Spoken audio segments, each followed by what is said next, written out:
Upo msemo mmoja wa Kiswahili unasema njoo Uswahilini uone watoto wanavyojua mambo makubwa, lakini hii imekuwa ni tofauti kwa dabi ya Kariakoo, upande ambao Dar es Salaam Young Africans kwa miaka karibuni bado wameendelea kuwa wakubwa ambao wanaonesha ukubwa wao kwenye mechi za dabi, baada ya jana kupata ushindi wa bao 1-0 dhidi ya Simba Sports Club kwenye mechi ya Ngao ya Jamii, mechi ambayo imeainisha kwamba rasmi ufunguzi wa ligi kuu soka Tanzania bara umekamilika, kwa maana ligi tayari imefunguliwa. Kinachofuata ni mechi za ligi kwenda kuanza, mchezo ambao kwa siku ya jana Yanga kama walipotea kwa dakika 15 tu za mwanzo, ambazo Simba Sports Club wao walionekana kuwa imara zaidi kwenye hizo dakika 15 za mwanzo, lakini baada ya kufika 15 za pili pamoja na 15 za tatu za kwenda kukamilisha first half, Dar es Salaam Young Africans waliutawala mchezo kwenye kila eneo, mchezo ambao goli la Albert Kangwanda dakika 31 lilitosha kuwapa ubingwa wa Ngao ya Jamii kwa msimu wa 26-27 Dar es Salaam Young Africans.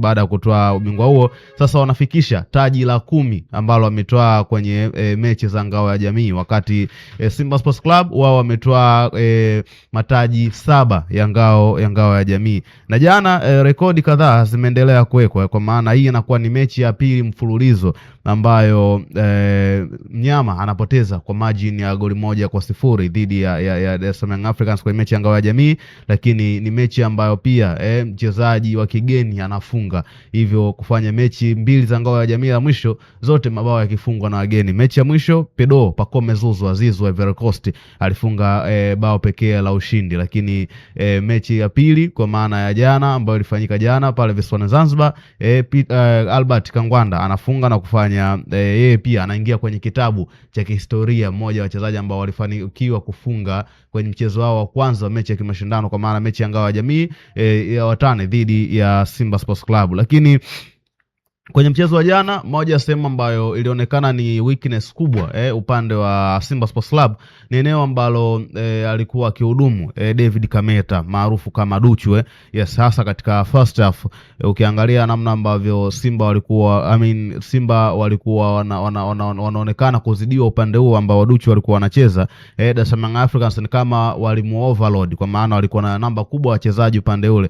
Hata bao ambalo limefungwa na Albert ni cross ambayo imepigwa na Shedrack Boka upande wa kushoto wa Yanga, ambao pia ndio upande wa kulia wa Simba. Lakini pia ubora, hauwezi kuacha kutaja ubora wa Simba ambao walionyeshwa kwa kiungo wao bwana Jabar, mmoja kati ya performance nzuri ambayo alikuwa nayo kwa siku ya jana. Lakini kwa upande wa Dar es Salaam Young Africans nadhani wachezaji wengi walicheza zaidi ya 80% ya ule ubora ambao huo wanaoonyesha mara kwa mara. Hapa tunazungumza Yao Kwasa Tola Jeshi, performance ambayo alikuwa ana display, unaweza ukasema hii ni mara ya kwanza kwa Yao Kwasi kucheza Tanzania, kwa hiyo anahitaji kwa approve watu kwamba anaweza. Performance ambayo ameonyesha, ukiambiwa alikaa zaidi ya miezi 6 nje msimu uliopita, inakupa kiugumizi, lakini performance ya jana kwake ilikuwa ni superb. Lakini huwezi kuacha kutaja ubora ambao ulionyeshwa na Maxim pia Nzengeli, ambaye kadri siku zinavyoenda, kadri msimu inavyoenda, bado anaendelea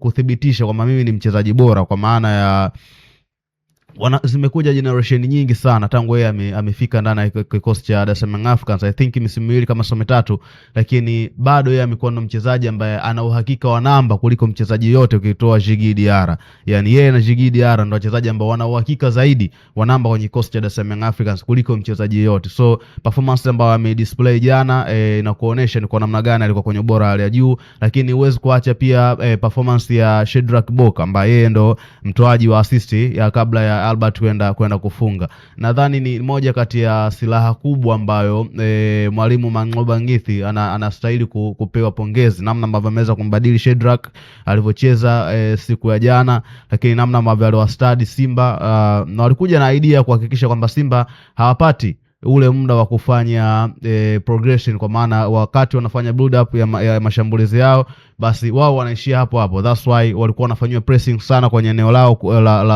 kwenye zone yao Simba, wakajikuta mipira mingi wanaipoteza ama wanakosa utulivu na hivyo kukosa kufanya vile vitu kwa usahihi. Jana baada ya muda mrefu unaona Clatous Chama anatolewa kwenye mechi ya dabi dakika za mwanzo tu kwenye kipindi cha pili, mwalimu anamuita bench, moja substitution ambayo inawezekana watu wengi waliwashangaza, lakini kwa mwalimu Steve Barker hii sio mara ya kwanza. Kama ulifuatilia msimu uliopita pia kwenye mechi zaidi ya 7 za mwisho kuelekea mwishoni mwa msimu, Clatous Chama alikuwa ni miongoni mwa wachezaji ambao hamalizi mechi, kwa maana mwalimu lazima atamuita nje. Kadri mechi inavyocheza ifika ni either aanze naye kwenye first half alafu asimalize second half, ama aanzie benchi alafu aingie second half. Nadhani kuna kitu ambacho mwalimu Steve Barker anakiona, inawezekana Chama hawezi kukupa ile energy tena ambayo unaweza ukahitaji. Lakini story kubwa kwa siku ya jana ni mshambuliaji mpya wa Simba bwana, mwenye muonekano kama Victor Osimhen.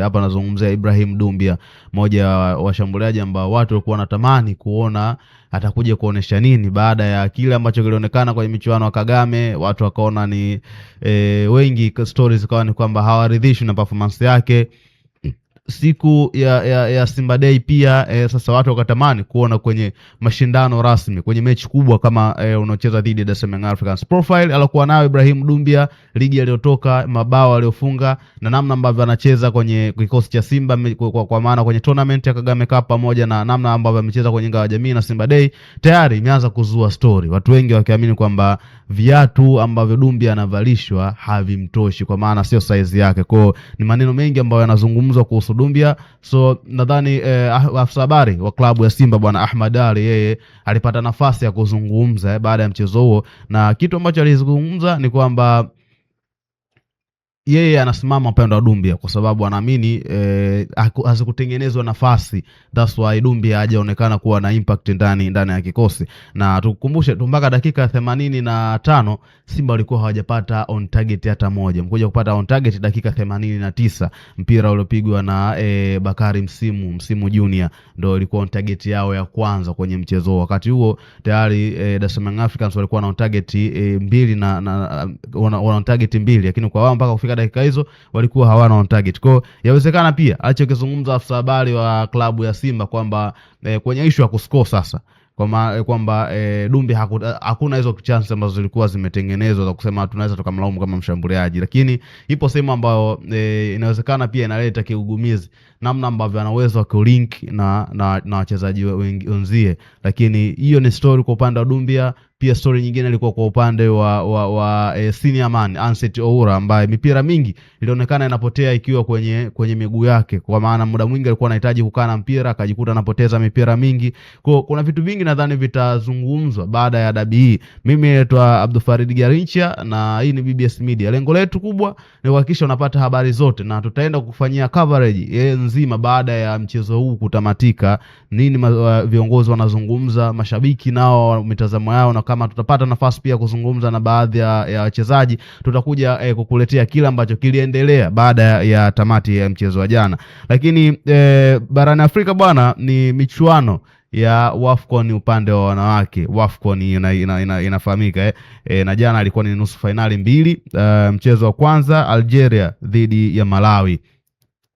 Algeria wanapoteza bao 3-1 na hivyo kufanya Malawi wanafuzu hatua ya finali ya AFCON upande wa wanawake ambao inafanyika kule nchini Morocco. Lakini Morocco wao mchezo wao dhidi ya Cameroon, mchezo ambao uliisha kwa suluhu ya bila kufungana, na hivyo kufanya mchezo huo kwenda kwenye changamoto ya mikwaju ya penalty, mchezo ambao uliisha kwa Cameroon kupata ushindi wa goli 3-1. Lakini barani Ulaya jana kulikuwa na mchezo wa Super Cup ambao ulikuwa unakutanisha Paris Saint-Germain PSG, mabingwa klabu bingwa barani Ulaya lakini pia ni mabingwa wa ligi kuu soka pale nchini Ufaransa, dhidi ya Aston Villa, mabingwa wa Europa League msimu uliopita.